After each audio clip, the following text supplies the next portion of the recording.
Good morning and welcome to GI Energy's webinar panel discussion on microgrids for energy resiliency in California. I'm Jeff Bogg, Senior Vice President of Service Solutions with GI Energy, and will be the host and moderator for today's discussion.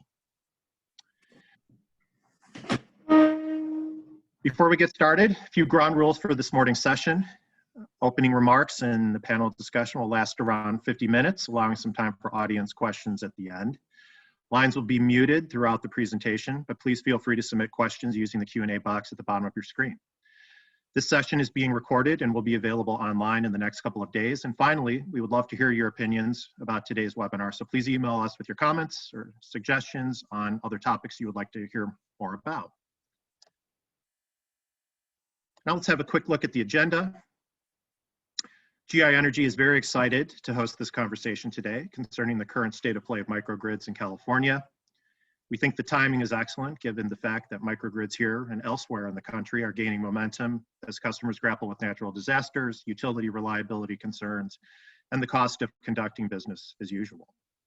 Today, our panel discussion will focus on the risk and cost consequences of Public Safety Power Shutoff events, or PSPS, how microgrids can enable energy resiliency and cost savings under black and blue sky conditions, and we'll also touch on the technical and financial issues that will help you decide on the merits of a microgrid solution. We'll lead off with my colleague Tim Bannock, who will set the stage with an innovative and instructive microgrid project GI Energy developed in Hartford, Connecticut. Then we'll begin the panel discussion, where I'm confident our audience will gain insights and lessons through different but valuable industry perspectives from a truly exceptionally talented and experienced panel, including Brian Kane from Bloom Energy, a leading manufacturer of high-efficiency fuel cells with a large installed base of microgrids. Next is David Liebman from Santa Rosa Junior College, an institution directly impacted by PSPS events and implementing a microgrid strategy and response. We also have Joe Gammey from PowerSecure, a leading designer and installer of microgrids across the United States. And finally is Sam Kong with Pioneer Community Energy, a California community choice aggregator with load-serving entity responsibilities. As I mentioned, we've reserved time at the end for your questions, so please be sure to take advantage of the expertise and industry viewpoints we are fortunate to have with us today. Again, my name is Jeff Bogg, and I'm Senior Vice President of Service Solutions for GI Energy. Just a little bit about me. I have nearly 20 years of experience developing renewable energy and clean tech infrastructure solutions, including $70 million in projects here in California that include cogeneration, renewable natural gas, and anaerobic digestion technologies. And I've also held senior level positions with Zero Waste Energy, NTR PLC, Sempra Energy, and ICF International. And a quick introduction to GI Energy. We're an experienced developer and integrator of distributed energy technologies, or DERs, including fuel cells, energy storage, solar PV, cogeneration, and geo-exchange for commercial, industrial, and institutional customers. We provide a full suite of project services, including analytics, development, permitting, installation, and financing that help our customers achieve their resiliency, low carbon, and cost management objectives while supporting grid modernization. So just to level set, what is a microgrid? It's an industry term that is certainly gaining currency and is viewed as being a potential solution for multiple energy supply and management challenges. But the definition really depends on who you ask.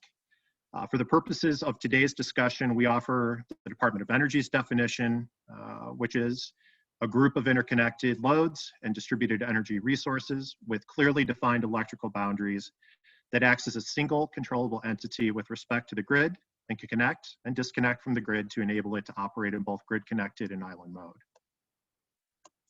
It's important to point out that these basic attributes in the definition allow for a wide array of solutions and varying complexity, including behind the meter, single facility, campus scale, single or multiple plug and play DER technologies, and so on. So, moving forward, I would like to provide a few minutes to the panelists to introduce themselves and their organizations to the audience. Leading off will be Brian Kane from Bloom Energy.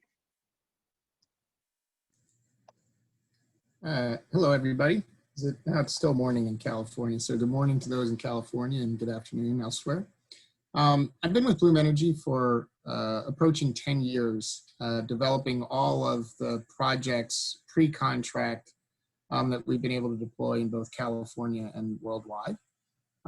Particular focus, however, has been on the microgrid benefits that our application can provide. Prior to my time at Bloom Energy, I was in the data center business, so mission critical microgrid type applications for both Schneider Electric and prior to that, Emerson Electric. It's our view that what Bloom Energy really brings to the table is an asset that delivers on both predictable performance when the grid is available, as well as the ability to island when needed. And so it is, at its core, aligned very closely to the definition of a microgrid that Jeff just shared. 700 sites operating worldwide. Most of them are in the United States, spread across the western and northeastern part of the United States, with some areas outside of those two. And then, of course, in Japan, India, and Korea. As noted, 100 plus operating microgrids, thousands of outages avoided, and a technology that's ready to transition as fuel resources do as well. Look forward to speaking with everybody today. Great. Thanks, Brian, for that introduction. Next is David Liebman. Good morning, everyone. Hope everyone is doing well. My name is David Liebman. I'm the Energy and Sustainability Manager for the Sonoma County Junior College District, which is a single college, community college up in Northern California, part of the California Community College system. We have been developing a microgrid to advance our sustainability goals, as well as in reaction to the numerous wildfires that have occurred in Northern California. Focusing specifically on 100% renewable only microgrid, creating the business case for microgrids for universities and colleges, and calculating the value of resiliency for community colleges and public entities. And we are doing this in partnership with the California Energy Commission through their EPIC funding microgrid grant program. Thanks, David. Next is Joe Gamme. Yeah, thanks for having us today, Jeff, and thanks for everyone for joining us. My name is Joe Gamme. I've been with PowerSecure since 2016. I'm a business development engineer that works on the commercial side of the business, helping our customers design, finance, and develop microgrid solutions for their operational problems throughout the United States. A little bit about PowerSecure. We were founded in 2001 in North Carolina, bringing DERs to the market for different operational and resiliency needs. So we were built on the resiliency of microgrids.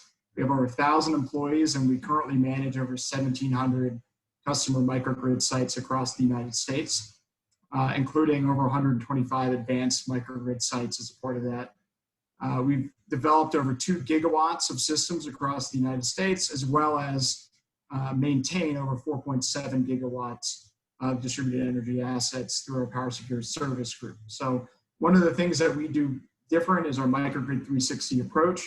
Ever since 2001, we've been working on vertically integrating and becoming more efficient in the microgrid development space. So you can see the graphic on the right.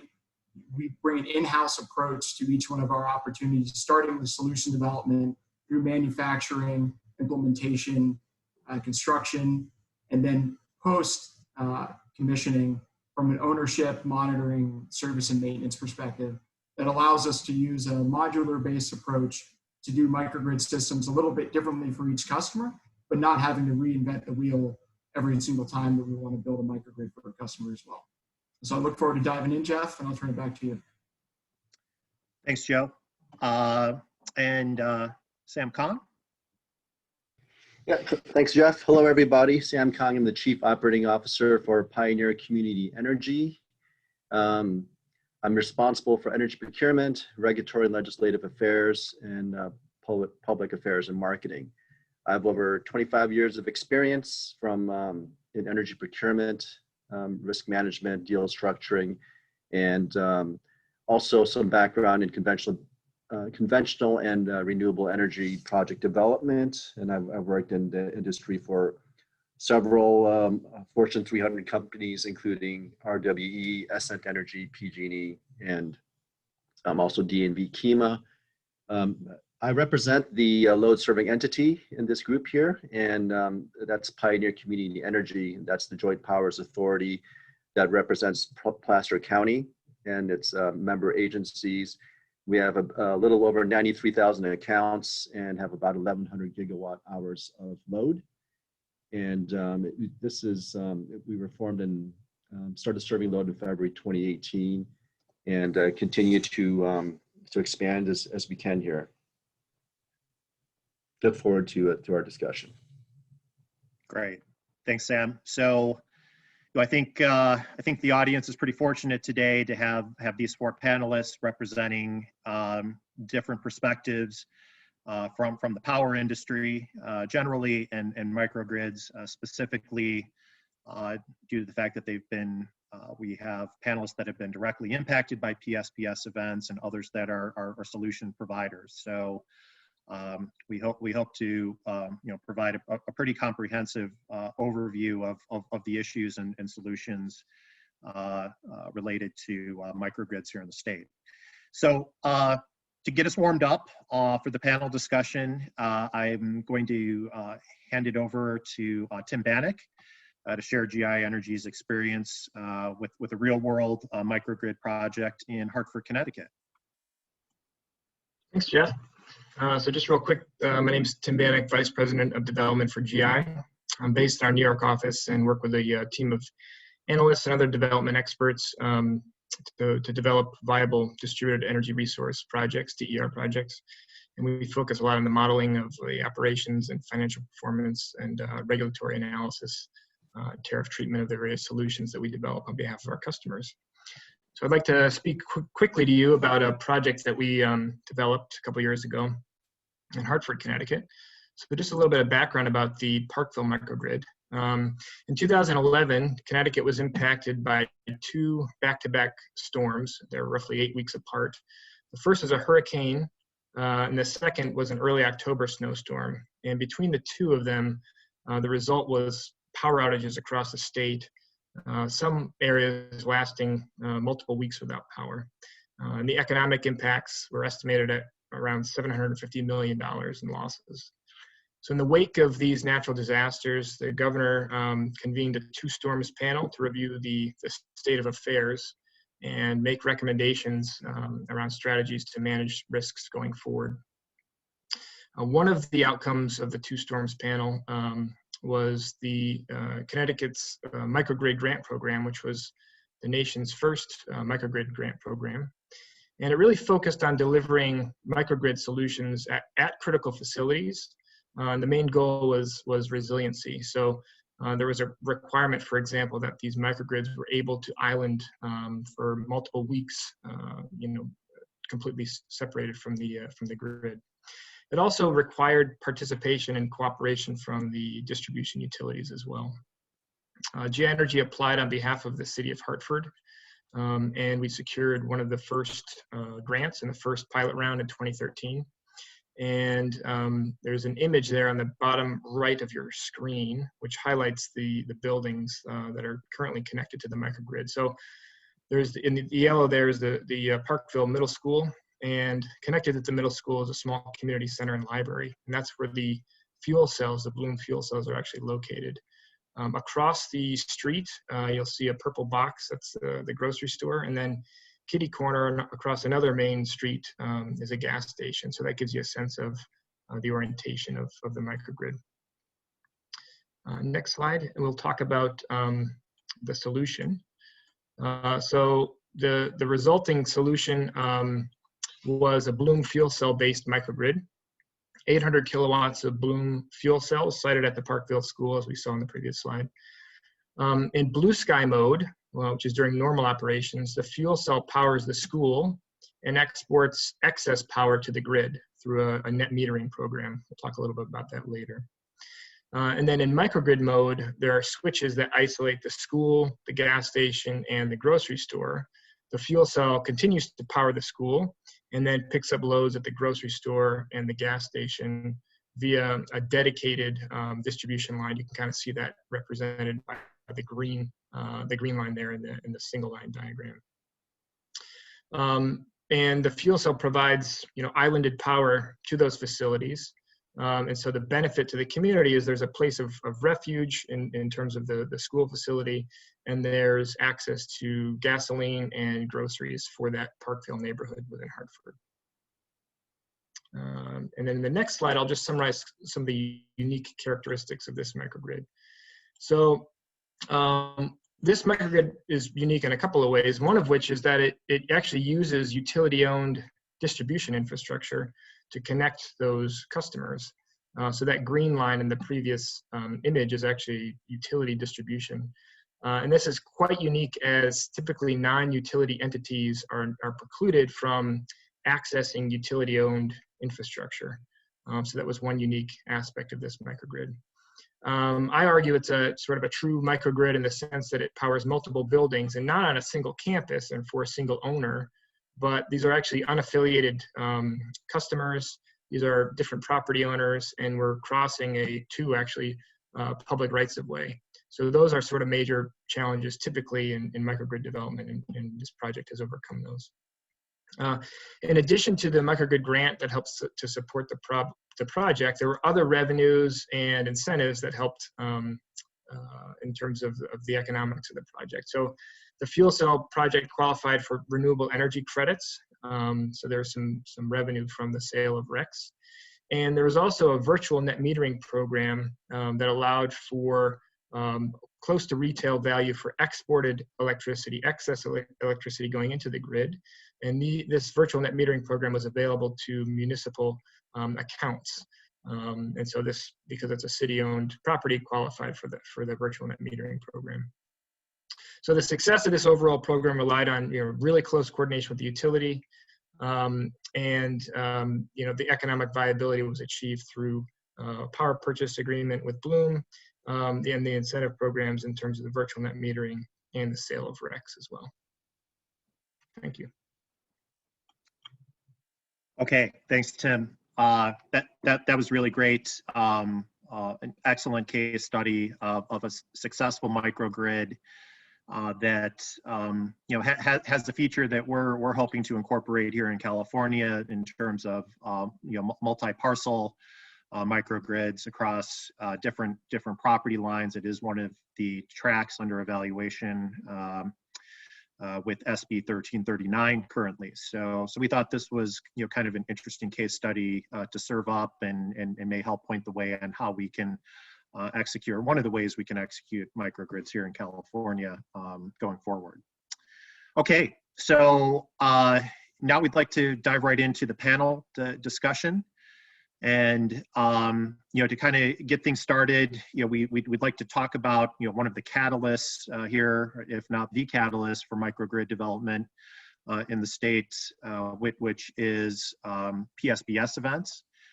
So Sam, maybe you could lead us off on how PSPS events have impacted Pioneer's customers this year, last year, in terms of frequency, duration, and so forth, just so we can gain a little bit better perspective on the real world implications of these events. Yeah, sure. Thanks, Jeff. So again, I'm here representing the load serving entities and some of the issues that we're facing related to not just the PSPS events, but of course anything related to that, such as the rolling blackouts. So in addition to that, so in terms of within the past year, so Pioneer customers have suffered through 3 PSPS events in this past year. One of them was actually scheduled, but it actually didn't happen. It was canceled, and the customers that were impacted range from about 400 customers all the way up to 17,000 customers. And again, this is just Placer County. So this is there are other counties that were even a lot more heavily impacted, right? Even Butte County going north, and even El Dorado County. So we are in the starting in the Sierra areas, but obviously David is in the Sonoma County area as well. But those were the ranges of the number of customers that were impacted within Pioneer's territory, which is Placer County.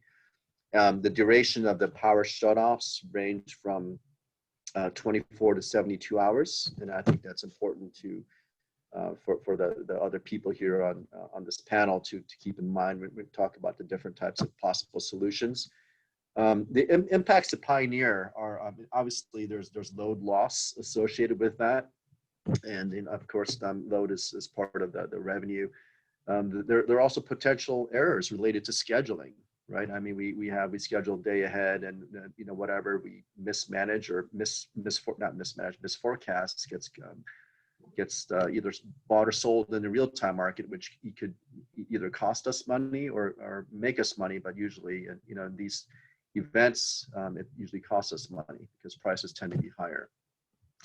And you know, although CCAs and LSCs in general aren't, well, not all LSCs. So CCAs do not manage the wires. So we have no management of transmission or distribution lines. The problem is that our customers don't necessarily see that, right? They see us as the energy provider. So we get customer dissatisfaction because they automatically link us to the wires and these events. And it could also, and it leads to opt-outs. So that's another negative thing that happens for us on that side. And not to mention, Sam, yeah. did you experience opt-outs from your customers as the consequence of the shutoffs? We have to look into the data still, right? I mean, it's still fairly fresh, and it takes a little bit of time to gather the data. And you know, it's also we have to decipher what the customer comments are. Sometimes they state why, sometimes they don't, and so we're just sorting through all that still, Jeff. Okay. Good question though. And you know, of course, there's the normal community type of things that we have to be concerned about, such as if there are any critical facilities that are impacted. We try to work with PG&E to make sure that critical facilities are covered. But generally, those are the impacts to Pioneer.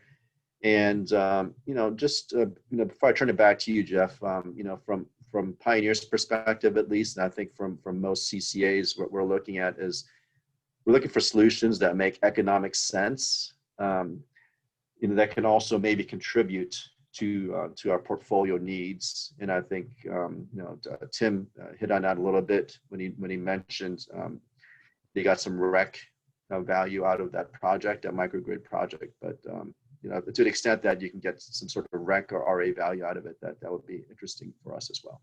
And for our audience, in case you're not familiar with some of the acronyms here, I think Tim did define renewable energy credits or RECs, and Sam just made reference to RA, resource adequacy, which is contracted capacity for here in the state of California with load serving entities like Pioneer. Just real quick, David, Santa Rosa Junior College sits in the middle of Sonoma County, one of the highest fire threat areas in the state. Maybe you could quickly touch on your institution's experience with fires and PSPS events, and how that's kind of impacted your administration's thinking about resiliency. Yeah, Jeff, we could talk about that. So, you know, while the college started looking at microgrids as part of a kind of global facilities master plan back in 2015, since then we had the 2017 Tubbs fire. Then we had in 2018 the flood of the Russian River right nearby. We then had in 2019 the Kincaid fire, and then the most recent glass fire in 2020. So we're 3 for 4, which is kind of terrifying. That's led to some very deep conversations across the university's departments. Everything from the academic side, which is looking at having fire days within the academic calendar to not only account for fires, but also smoke, all the way to really facilities operations and capital projects, which is trying to use kind of climate change adaptation data and facilities capital renewal to make us more resilient to these events. The college's goals around PSPS really revolve around what we call organizational continuance, which is built upon what are the services that need to be operating for it to be safe for people to be on campus or work remotely. Then what are the services that need to be operated so that people can continue to work, followed by then serving students. And then from there, we've ranked the organization of our classes between kind of what are the bread and butter classes that serve the most students, all the way up to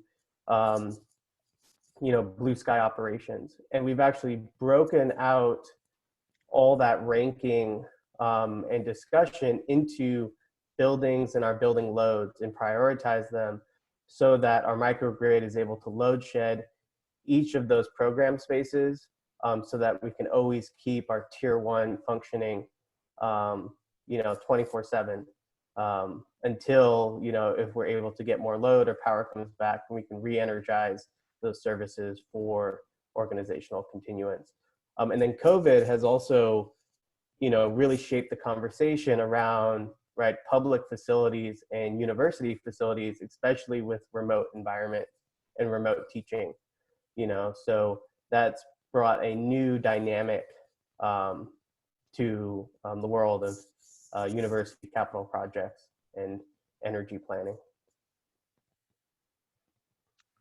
Yeah, that's a really interesting perspective, David. And you touched on something important there, which is sort of the tension between, the economics and, the durability of your resilient solution. And, so as we talk about, the so-called blue and black sky conditions, we're really talking about how a microgrid, can provide financial and operational benefits across the year. And there's trade-offs with that in terms of CapEx and load shedding. So, Joe, maybe you could step in at this point and kind of touch on PowerSecure's experience with how you help customers facilitate this planning process and kind of work through the the trade-offs. Yeah, thanks, Jeff. I think what you're hearing from Sam and Dave is that there's a lot of common threads that folks are faced with when they're looking at some type of distributed energy or microgrid solution. And so we spend a lot of time on the front end of projects and opportunities working with folks in different buckets and criterion to get to what is eventually the best DER microgrid solution for their requirements. And the way we kind of work through them is in a more of a systematic basis, where we start with the financing and market opportunities that are afforded by the location, the ISO, the utility that somebody is interacting with on a daily basis, or the utility that we're potentially doing work for, right? So what does that look like? What are capacity charges and power requirements in that bucket? What are energy charges and what does the energy demand forecast for a customer look like? What are the localized constraints of a particular market and what type of market nuance does a particular location have versus a large RTO or ISO, which are regional transmission organizations or independent system operators that tend to have a kind of a common market theme. What is the customer's availability to utilize capital expenditure versus is there an easy way to move to an energy as a service type platform where they're paying for a microgrid or an investment in their energy resiliency through operational expenditure or operational savings in some cases. And once we've kind of gone through and looked at what the market constraints are and what the financial constraints are, we then move to the wants and needs of the operational side of the business, right? So you heard Dave talk about classifying his loads in different segments and kind of moving through and prioritizing those different loads and making investments based upon how they value resiliency for each one of them. That's a lot of where we start. What are the critical equipment parameters that an operational entity needs to hit? What are their critical loads? What are their critical pieces of equipment? And what is the most stringent operating requirement for a large motor or a large industrial process and things like that. And what type of modes of operation, what types of dispatching, what types of resiliency implementation or manual switching or automatic logic setup and microgrid operation is really required to meet the operational wants and needs of the end use customer. And then the third thing that I think often gets overlooked is the existing infrastructure and equipment. So on the introductory kind of case study, the ability to use utility distribution was huge there.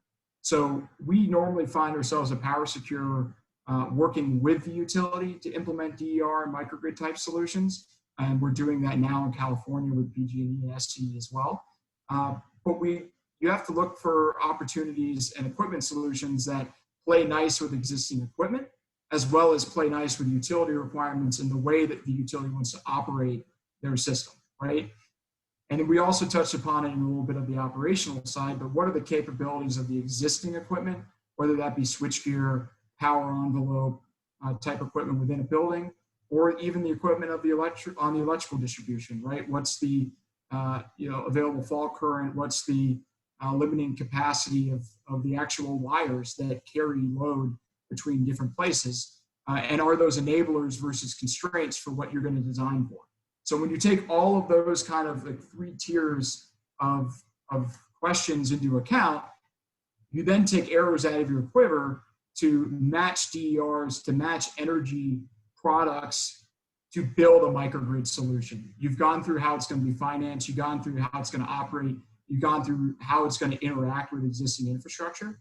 Now you can look at tier 4 final generation, natural gas reciprocating entities, photovoltaic solar, battery energy storage, other types of energy storage.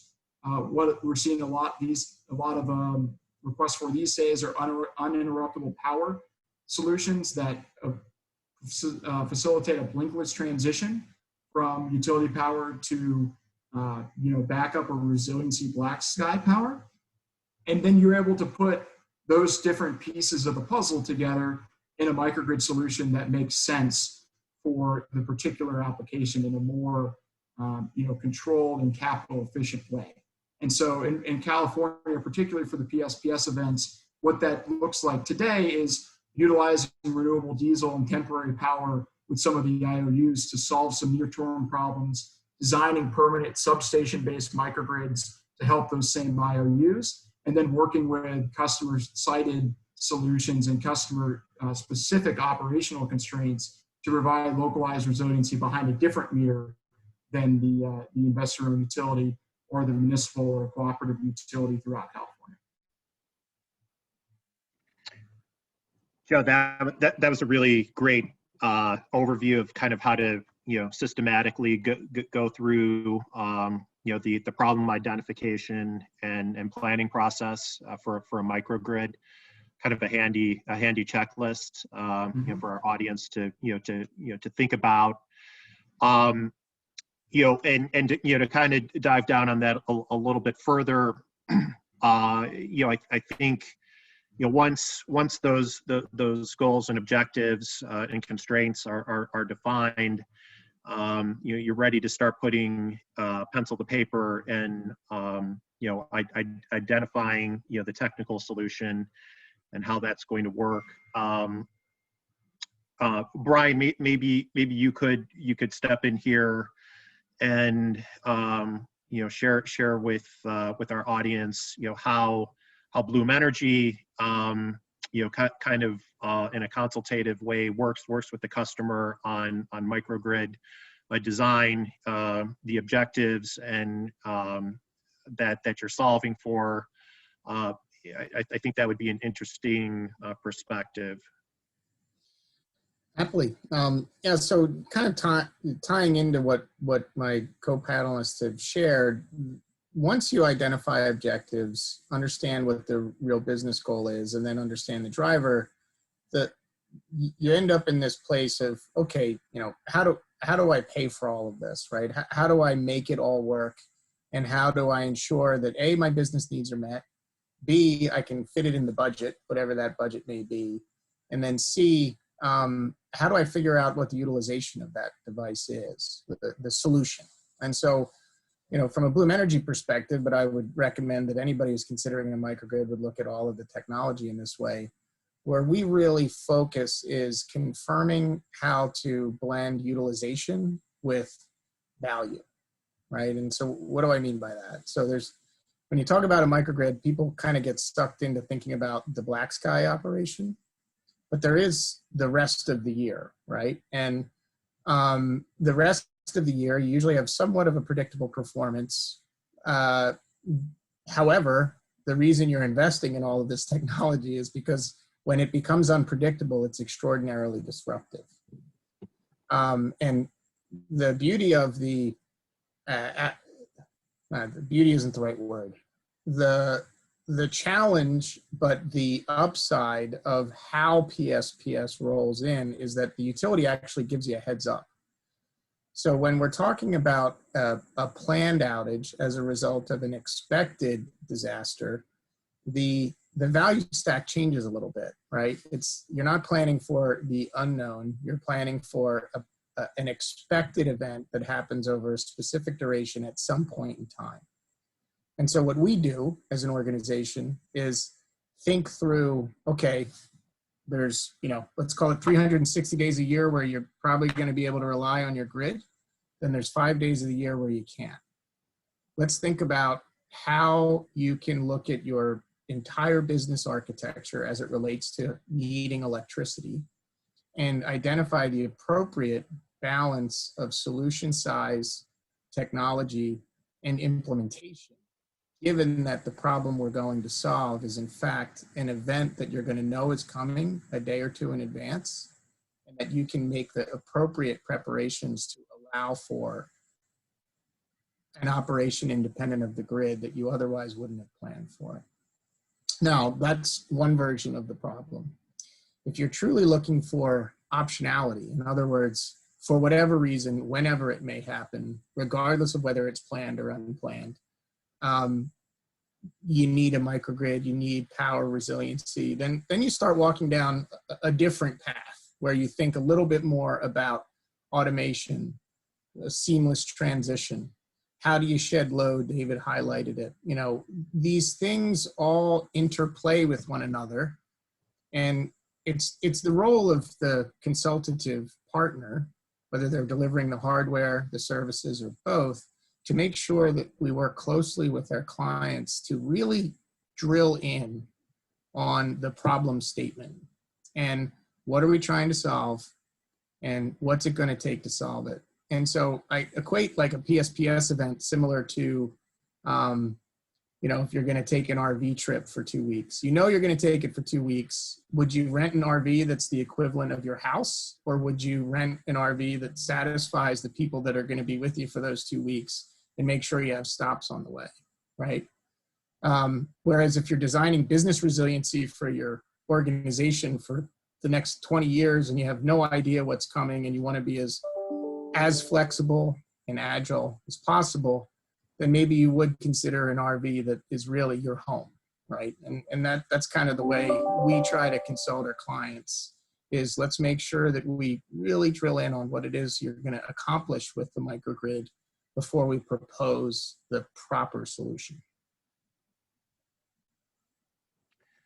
Love the RV analogy, Brian.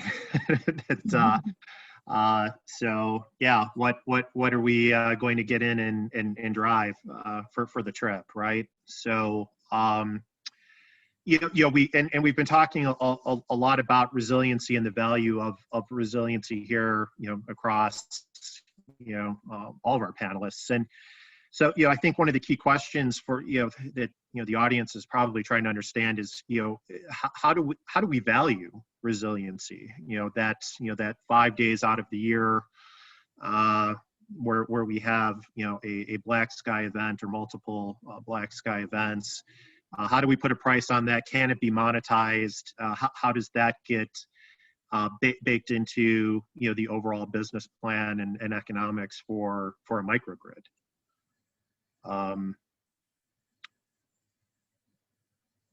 Anybody want to meet? Sure, I'll start, Yeah. Jeff. So, yeah, I mean, the value is such a hard thing to put your finger on, right? The easiest and the most common methodology that our customers use is just like, how much money did I lose? If I can't produce, or I can't have my students come in, or I can't answer the phone, how much money is that going to cost me? And while that's obviously like table stakes, that's a very base reaction, there's other additional values that need to be contemplated, that can effectively pay for a much more comprehensive resiliency strategy. And so what we do is, again, we if it really is as simple as I lose money for 5 days if PSPS hits me, then that's a straightforward math calculation. And our recommendation is you should balance the efforts that you take to avoid those 5 days with the amount of money that you would otherwise have made, so that you don't overspend on your microgrid solution to quote, make that money. But it is, I mean, I'd like to hear from my other panelists, it's probably the hardest part of the conversation, because folks don't really think about it that way. Like if again, I'll go back to the RV or the at-home analogy. If you lose power for 4 days, that only then do you think about how much are the groceries worth in your refrigerator. But you don't actually keep a running stock of what they're worth until that it happens. And then after the power comes back, you're like, I guess that wasn't that bad. And you become complacent again, thinking that, oh, it all depends on what my value might be versus what the true value is. So it's hard. The simple solution is money lost, but there's actually a much bigger picture, because there's the strain that it takes to recover. There's the other aspects of dealing with a loss of power that you need to fold into your analysis. Yeah, great point there, Brian. So let's fast forward. We've made a decision to move forward with a microgrid. The business and financial case is clear. There's a value on the resiliency and business protection that the microgrid will provide during the black sky events. So now we're ready to put the shovel in the ground, so to speak. Kind of wanted to have a quick discussion around some of the barriers and challenges and considerations related to the development of a microgrid, and just maybe be able to put some brackets around the schedule to deliver a successful microgrid. So maybe David, you could lead us off with since you're deploying a microgrid at your campus, some of those kind of project development considerations. And then I think I'd like Joe to step in, since he has a pretty interesting perspective on multiple microgrids across the country. Yeah, no, definitely, Jeff. So, I mean, there's a couple challenges that we've already found. Some, just happen to occur based on the utility that we're interconnected with, which we're interconnected with PG&E, Pacific Gas and Electric. Others have to do with gray areas that just did not exist in, the NFPA, which is the fire protection code, or the NEC code, until maybe recent revisions, which are addressing it. So we found a couple of code issues that needed to be worked through, especially as a public entity that has a different building regulatory environment than, let's say, a standard city or county business would have to go through. Other challenges we had with, Joe mentioned this earlier too, which is the integration between existing assets and new assets. And, I think we're seeing in the market, right, a lot of distributed energy resources, they're all being deployed. But what makes the microgrid special, right, is the brains that interconnects and controls them all. And so the communication protocol that's used, the speed requirements, the IT infrastructure requirements, these are all items that, require significant investigation at the beginning of the project, right? Through significant RFIs. Same with calculating the value of resiliency. Really finding out, where are the electrical lines, where are the communication lines, what are the different components that have to be integrated, who's responsible for programming, installation. We just found that, the hours spent up front with coordination and all interacting with the utility makes it so much easier downstream. And then those are probably, some of the biggest aspects. We've created a lot of just internal challenges ourselves because we're a pilot kind of grant project. So we're trying to push the envelope. And I would say with that, really the biggest one we found is trying to achieve the blinkless transition and the speed requirements, that Joe had mentioned. We're pushing that envelope too, and have found that even some manufacturers, have breakers that can't even meet that requirement. And so it's kind of a new frontier, with respect to that. Yeah, Jeff, I think Dave summarized it really well. There's an old saying that, you can spend $1 in engineering and planning, $10 in manufacturing, or $100 in the field, right? And so that's kind of our approach, is the more work and the more solid of a game plan, diligence, and an execution plan that you can have going into a project, the more successful, the more on budget you're going to be, specifically in a microgrid project, right? Because one of the hardest parts is integration. And we've, at PowerSecure, we've been working against that integration hurdle, since 2001. And really what we found is the more work that you can do before the equipment ever arrives at a project site to make sure that everything talks the same language, to make sure everything operates the way that you intended, and do that in a controlled environment where things are cheaper than trying to patch things together in the field, allows microgrids to, number one, be a lot more reliable, but number two, be a lot more cost effective. So, that's where working with a really knowledgeable entity like Brian or myself, or any of the other microgrid companies out there, is really important, because we've learned a lot of these hard lessons. And I think the most important thing that we found that we bring to the table is the ability to kind of be that one point entity for projects. There's lots of things going on for a microgrid project. There's a lot of specialty engineering and know-how that goes into working through local regulations and jurisdictional requirements, permitting, et cetera. There's lots of specialized engineering knowledge that goes into siting and designing the electrical systems in a lot of these things. And then there's lots of different pieces of equipment, stakeholders to manage, construction work to be done.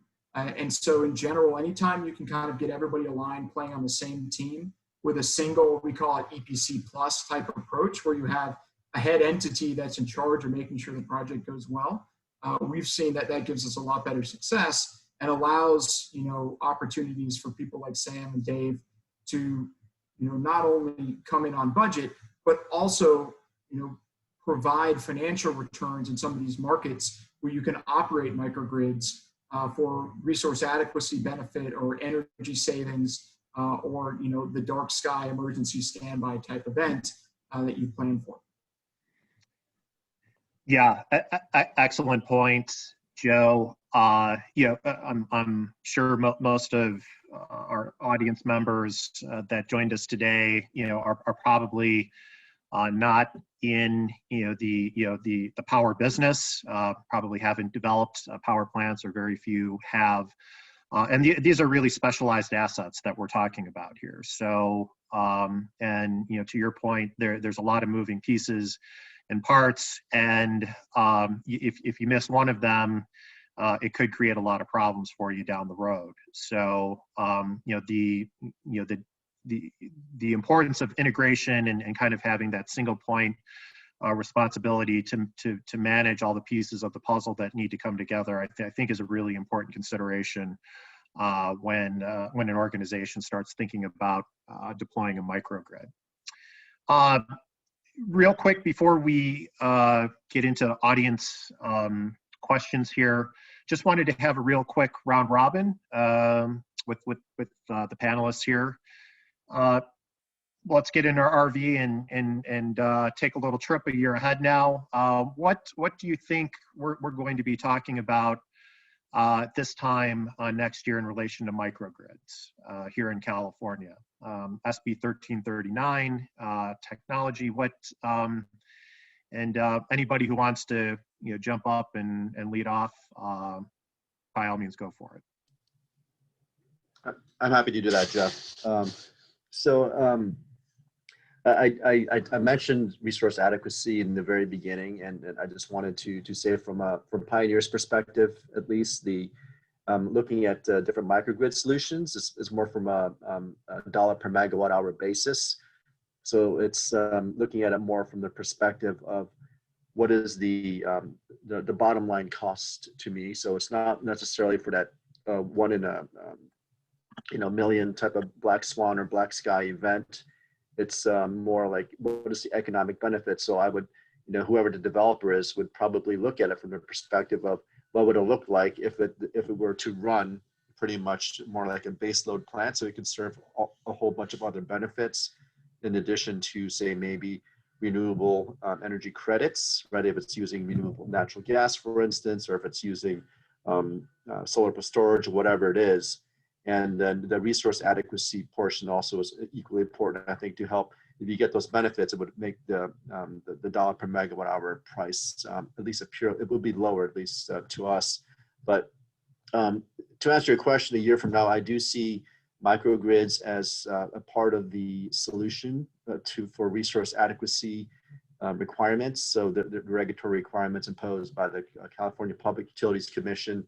And there's a increasing need for RA, and with the increasing demand and low supply, I think as costs go down, there will be increased demand for microgrids, not only for say black swan events, but more just as a more of a base load or some sort of backup RA type of capacity.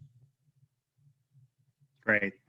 Really, really important consideration here in California in terms of how we can better align the twin goals of resource adequacy and resiliency in the state. We kind of have a somewhat unique set of challenges. Anybody else have any thoughts about what we'll be talking about a year from now? If we could keep it to a minute or so, and then we'll get to audience questions. Yeah, no, I'll be quick. I do think resource adequacy and the utility more of an enabler versus today. They still generally represent a bit of a blocker to the microgrid goal because they view it as a competitive technology. Mm-hmm. And resource adequacy really ties those two things together. So if they can view microgrid assets that customers need for their business resiliency as a help towards their resource adequacy, it becomes a bit more of a no-brainer for the utility to enable, partner, try to help and understand, and maybe even have business opportunities where they provide the resiliency asset. I think that's going to be a big conversation in 2021. Great. Yeah, to quickly follow on to Brian, I mean, I think you're seeing a shift from, investor-owned utilities have always been charged with high reliability. And that conversation is going more from reliability to resiliency. So I think, come this time next year, we're still going to be talking just as much about resiliency, whether it's on the East Coast for, the constant threat of hurricanes throughout a hurricane season, or the fire threats in California. Resiliency is becoming more and more a part of the day in the life of the major utilities and in organizations that are traditionally charged with providing as reliable a power as possible, that's now shifting to having reliable but resilient power for when they're forced to not be reliable. Okay. Well, thank you to the panel for what I thought was a really, really great discussion. With the remaining minutes that we have left, would like to throw a couple of questions at you, if that's okay. We have a number of questions coming in from the audience, so we're trying to sort of synthesize these. But one of the questions is, there are multiple DERs on the menu right now, ranging from solar to backup generators. Are there any trends that we're seeing across the market right now in terms of predominant technologies, or are we seeing that it really depends on the goals and objectives as we talked about earlier?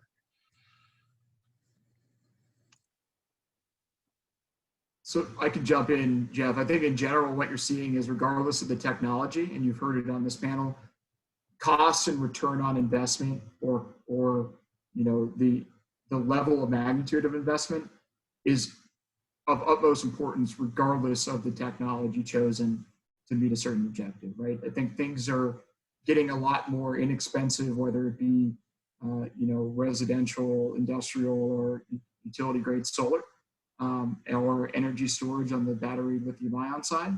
But in general, the thing that you've heard today is that costs are definitely important, no matter what you're evaluating. So that's the trend, right? How are costs changing for some of these DERs or some of these energy technologies? And I think a follow-up to that would be, we've talked about the Black Sky event, but we haven't had as much discussion around Blue Sky, for the 360 days of the year that we have normal operation. How important are the Blue Sky economics in relation to developing a business case for a microgrid?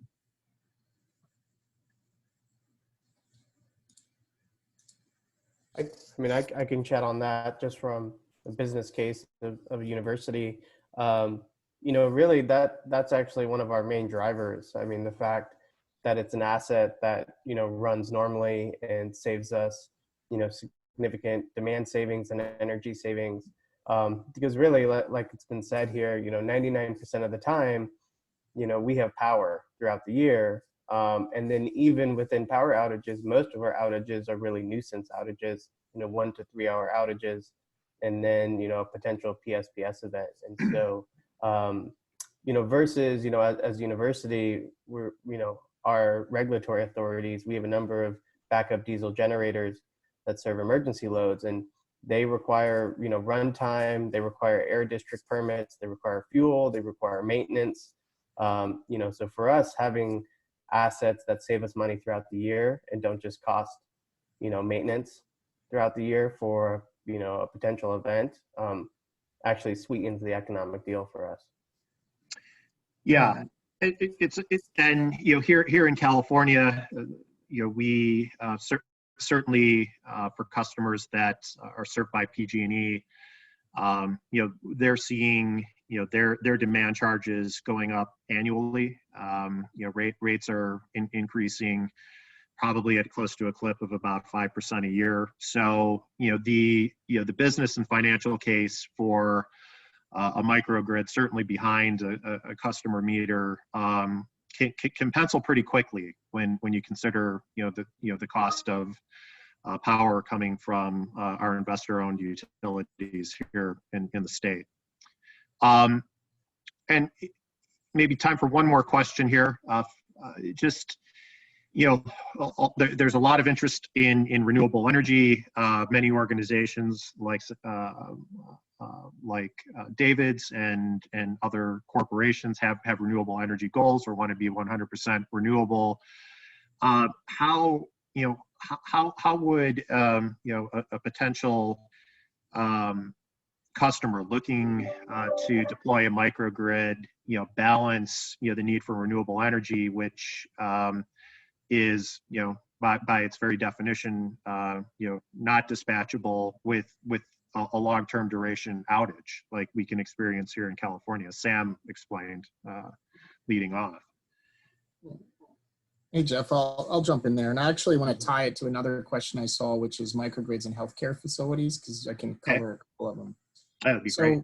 Well, one of the things that I highlighted in my intro slide is fuel flexibility. And so what fuel flexibility means in today's DER landscape is the ability to use natural resources to produce predictable fuels. So renewable natural gas, hydrogen, biofuel, biogas, it all means the same basic thing, which is one way or another, we're naturally producing something and we convert it into a resource that can make electricity and convert it. So fuel cells are a particularly unique opportunity because they make electricity from ions like hydrogen. And so methane is biogas. It is renewable natural gas. It just means that instead of coming from, the oil resource, it came from a different decomposition resource. So technologies exist today that you can invest in that are available to convert all sorts of renewable fuels that can also be predictable. The challenge customers face is, well, how available is that resource? And so our point of view is that you invest today, and when the resource becomes available, you leverage it, versus trying to solve all of the renewable problems day one, and meanwhile strand your true asset, which is your business. And so we have a partnership with one large medical facility where they recognize that there are rules about a healthcare facility that have to have standby generation. Those aren't going away. And in California, the authority having jurisdiction is OSHPD. But those rules say you have to have two sources of electricity to run normal business, right? The second source is always going to be their standby diesel generation. So microgrids are in fact an enabler to keep all of their lights on and their business operating above and beyond the absolute minimum that they're allowed to do when only diesels are running. And so what, not just in California, across the world, healthcare partners that we talk to are really interested in leveraging microgrid resources that can run indefinitely to keep their non-critical business practices, which are seeing patients, taking care of them, critical life care type applications that aren't, you're already on the table or you're already in the hospital, because it drives their value. But most importantly, it allows them to continue to serve their clients, especially in a time of need when otherwise power isn't available around them. Well, I think, thank you, David. I think that's a great spot for us to conclude, ending with healthcare while we're in the grips of a pandemic and the importance of energy resiliency to the healthcare sector. So I think that's a pretty interesting perspective, and hopefully provided the audience some good things to think about there. So we've gone a few minutes over, but we'll wrap it up now. I'd just like to say on behalf of GI Energy, we'd like to thank our excellent panelists, Brian, David, Joe, and Sam, for participating in our discussion today, and would also like to thank our audience for registering and providing thoughtful questions. Before we sign off, just one thing to note, Retta will be emailing all of those who have registered next week with a link to the recording of today's webinar panel discussion. So look for that in your inbox next week. And thank you again to everyone and our panelists, and have a good afternoon. Thanks, Jeff. Nice work. Thank you, Jeff. Thank you, everyone. Thank you, everyone. Thanks, everybody. Take care. Take care.